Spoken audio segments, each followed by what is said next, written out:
নমস্কার বন্ধুরা, সোমার রান্নাঘরে আপনাদেরকে অনেক অনেক স্বাগত জানাই। তো কেমন আছেন বন্ধুরা? নিশ্চয়ই ভালো আছেন। তো আজকে আমার একদম একটা নতুন রেসিপি হলো খট্টা মিঠা বেগুনের চটপটা বেগুন। তো প্লিজ ভিডিওটা আপনারা শুরু থেকে লাস্ট পর্যন্ত জরুর দেখবেন বন্ধুরা। আমি আজকে বানাবো খট্টা মিঠা চটপটা বেগুনের একটা রেসিপি। তো তার জন্য আমার এরকম ছোটো সাইজের বেগুন লাগবে। দেখুন বেগুনগুলো আমি ধুয়ে পরিষ্কার করে রেখেছি, এরকম টাটকা টাটকা বেগুনগুলো লাগবে। তো এটা আমি এখানে চিরা লাগিয়ে নিব, বেগুনে এইভাবে চিরা লাগিয়ে নিব। তো এইভাবে আমি চিরা লাগিয়ে নিয়েছি দেখুন বেগুনের ভিতরে। আর এইভাবে চিরা লাগালে বেগুনের পোকাটাও দেখা যায়, মশলাটাও ভালোভাবে ভরা যায়। তো এইভাবে আমি চিরা লাগিয়ে নেব বেগুনগুলোতে। এই যে দেখুন এইভাবে আমি সবগুলোতে চিরা লাগিয়ে নিচ্ছি। এই মশলাদার বেগুনের এইভাবে ডান্ডা থাকার দরকার, তো আমি ডান্ডাগুলো এইভাবেই আছে, তো এইভাবেই থাকবে ডান্ডাগুলো। তো আমার সবগুলো বেগুন আমি এইভাবে চিরা লাগিয়ে আমি পোকাটা দেখে নিব। আমি সবগুলো চিরা লাগিয়ে নিয়েছি দেখুন বেগুনগুলোতে। এখানে আমি একটা মশলা মিক্স করবো, ড্রাই মশলা। তো এখানে আমি নুন দিয়ে দিচ্ছি স্বাদ মতো।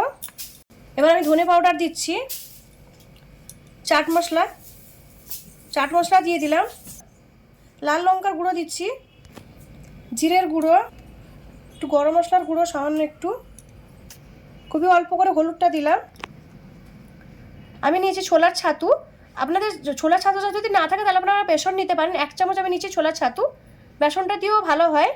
এটা ভালো করে মিক্স করে নেব এইভাবে। এবার আমি একটু ধনে পাতার কুচি দিয়ে দিচ্ছি, আর অল্প করে জল দিয়ে আমি এটাকে একটু পেস্ট বানিয়ে নিব।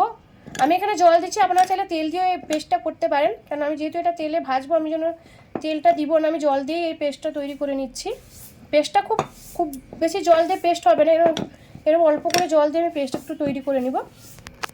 দেখুন এইভাবে মশলাটা পেস্ট হবে, খুব বেশি পাতলা না, একদম শক্ত করেই এটা হবে। তো এবার বেগুনের মধ্যে আমি ভরে নিব এভাবে অল্প অল্প করে, খুবই অল্প করে ভরা হবে মশলাটা, এভাবে ভরে নিব আমি। দেখুন কি সুন্দর করে মশলাটা ভরে নিচে, এটা হয়ে গেছে। তো আরেকটাতে আমি দেখাচ্ছি, এভাবে মশলাটা ভরে এভাবে ভালো করে একটু ফাঁক করে নিতে হবে, দিয়ে মশলাটা ভরতে হবে। দেখুন এভাবে মশলাটা ভরে নিলে, একটু জল দিয়ে মেখে মশলাটা ভরলে মশলাটা কড়াইয়ের মধ্যে বেরোবে না, আর পুড়েও যাবে না। তেলের মধ্যে যখন ভাজা হবে মশলাটা একদম পুড়েও যাবে না, অনেক সুন্দরভাবে থাকবে এইভাবে। তো আমি বাকিগুলো আমি এইভাবে সবগুলো মশলা ভরে নিব। আমি সবগুলোতে মশলা ভরে নিয়েছি। এদিকে কড়াইতে তেল বসিয়ে দিয়েছি, তো তেলটাও গরম হয়ে গেছে। আমি বেগুনগুলো দিয়ে দিব, ভেজে নেওয়ার জন্য বেগুনগুলো সব দিয়ে দিব। এবার আমি উপর থেকে একটু নুন ছড়িয়ে দিব, খুবই কম করে, কেন মশলার মধ্যে নুন দেওয়া আছে। এবার একটু নুন ছড়িয়ে দিলাম। এবার আমি ঢাকাটা দিয়ে দিচ্ছি 5 মিনিট। গ্যাসটা আমি মিডিয়ামে করে দিচ্ছি, মিডিয়াম গ্যাসে রেখে ভেজে নেব বেগুনগুলোকে। 5 মিনিট আমি ঢাকাটা মেরে দিয়েছিলাম, ঢাকাটা খুলে নিচ্ছি। এবার উল্টে দিব আমি বেগুনগুলোকে, এবার উল্টে নিব সবগুলো বেগুন। দেখুন আমি বেগুনগুলো উল্টে নিয়েছি। মিডিয়াম গ্যাসে রাখলে বেগুনগুলো এইভাবে আস্তে আস্তে করে ভাজা হবে, আর যদি আমি গ্যাসটা হাই করে রাখি তাহলে বেগুনগুলো পুড়ে যাবে। এই জন্য আপনারা মিডিয়াম গ্যাসেই ভাজবেন বেগুনগুলোকে। তো আবার আমি 5 মিনিট ঢাকাটা দিয়ে দিচ্ছি। এবার আমি ঢাকাটা খুলে নিচ্ছি। আমি দেখছি বেগুনগুলো সেদ্ধ হয়েছে কিনা। এই দেখুন আমি একটা কাঁটা চামচ নিয়েছি, তো কাঁটা চামচটা মেরে দেখছি, এই দেখুন বেগুনটা পুরোই সেদ্ধ হয়ে গেছে। এই দেখুন খুব সুন্দর করে একদম ভিতরে চলে আসে কাঁটা চামচগুলো, অনেক সুন্দর নরম হয়ে গেছে। আমি বেগুনগুলো তুলে নিব এবার। তো এবার আমি এই তেলের মধ্যেই রান্নাটা হবে, এর মধ্যে মশলা আছে। তো আমি এখানে গোটা জিরে দিয়েছি ফোড়নে। এখানে আমি 3টে পেঁয়াজ পেস্ট করে রেখেছি, তো পেঁয়াজের পেস্টটা ঢেলে দিচ্ছি। ভালো করে মিক্স করে নেব পেঁয়াজটা। এবার আমি অল্প করে লাল লঙ্কার গুঁড়ো দিয়ে দিচ্ছি। এবার স্বাদ মতো মশলায় নুন দিয়ে দিচ্ছি আমি। অল্প করে আমি আদা রসুনের পেস্টটা দিই, খুবই অল্প করে আদা রসুনের পেস্টটা দিলাম। এটা মিক্স করে নেবো ভালো করে। ধনের গুঁড়ো দিচ্ছি আমি, জিরের গুঁড়ো দিলাম, অল্প করে হলুদ দিয়ে দিলাম আমি। ভালো করে আমি মিক্স করে নেবো মশলাটা। আমি কাশ্মীরি রেড চিলি পাউডার নিয়েছি, এটাও আমি দিয়ে দিব অল্প করে। ভালো করে মিক্স করে নিব এইভাবে। এখানে আমি তেঁতুলের জল নিয়েছি, তেঁতুলের জলটা আমি ছেনে দিয়ে দিব এইভাবে। এবার মিক্স করে নিব। এখানে আমি টমেটো ইউজ করব না, আমি তেঁতুলটা ইউজ করছি, যেহেতু খাট্টা মিঠা হবে, এটা একদম চটপটা হবে। তো ভালো করে মিক্স করে নিলাম। এখানে আমি আখের গুড় নিয়েছি, আখের গুড়টা আমি কেটে নিয়েছিলাম ছোটো ছোটো করে, তো আমি গুড়টা দিয়ে দিয়েছি 1 চামচ।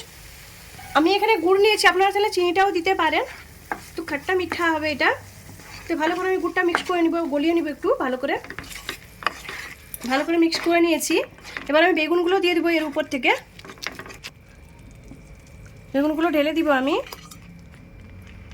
এবার আমি জল দিয়ে দিব অল্প করে।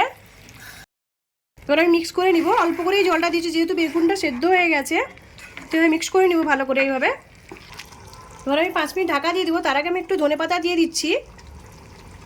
এটা দারুণ খেতে লাগে গরম গরম ভাতের সঙ্গে কিংবা পরোটা রুটির সঙ্গে, তো এটা দারুণই লাগে খেতে। ঢাকাটা মেরে দিয়েছিলাম, দেখুন কি সুন্দর করে তেলটা ছেড়ে দিয়েছে, কালারটা কত সুন্দর এসছে বেগুনের। দেখুন এটা হয়ে গেছে, এটাকে আমি নামিয়ে নিব। আমার মশলাদার খাট্টা মিঠা চটপটা বেগুন রেডি হয়ে গেছে, বেগুনের রেসিপিটা। আমার এই রেসিপিটা যদি ভালো লাগে লাইক করুন, শেয়ার করুন, সাবস্ক্রাইব করুন, আর আমাকে কমেন্ট করে জানান আমার খাট্টা মিঠা চটপটা বেগুনের রেসিপিটা কেমন লাগলো। ধন্যবাদ বন্ধুরা, ভালো থাকেন।